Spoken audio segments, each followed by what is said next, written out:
এক মেয়ে তার মাকে জিজ্ঞেস করলো যে মা, আমাদের কি শখ আহ্লাদের কোনো দাম নেই? আমাদের কি শখ আহ্লাদ কখনো পূরণ হবে না? মেয়ে বললো, আরে পাগলি, কি বললি? তুই বড় হবি, তোর বিয়ে হবে, তোর প্রত্যেকটা শখ আহ্লাদ তোর স্বামী পূরণ করবে। মেয়েটা অপেক্ষা করলো স্বামীর জন্য। মেয়ে যখন বড় হলো, মেয়েটা স্বামীকে বলল বিয়ের পরে যে স্বামী, আচ্ছা আমাদের মেয়েদের জীবনে কি কোনো শখ আহ্লাদের কোনো দাম নেই? স্বামী বলল, আরে তুমি কি পাগলি? তুমি এখন বিয়ে করেছো, বউ হয়েছো, তোমার বাচ্চা হবে, বাচ্চাকে মানুষ করবা, তোমার ছেলে তোমার শখ পূরণ করবে। মেয়ে অপেক্ষা করলো, ঠিক আছে, হয়তো বা আমার সন্তান আমার শখগুলো পূরণ করবে। ছেলের মা হলো, একদিন সন্তানকে বললো, আচ্ছা বাবা, আমাদের মেয়েদের শখের কি কোনো দাম নাই?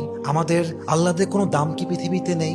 সন্তান বলছে, মা তোমার কি মাথা খারাপ? তোমার বয়স হয়ে গিয়েছে, তোমার এক পা কবরে ঢুকে গিয়েছে, তুমি এখন আল্লাহ বিল্লাহ করবা, কবরের ফিকির করবা। তখন মেয়েটা বুঝতে পারলো যে আসলে পৃথিবীতে নারীদের শখ বলতে কিছু নেই। পৃথিবীটা নারীদের আহ্লাদ পূরণের জায়গা নয়। নারীদের প্রথম এবং শেষ ঘর কবর ছাড়া আর কিছুই হতে পারে না। ঠিক কিনা বলেন?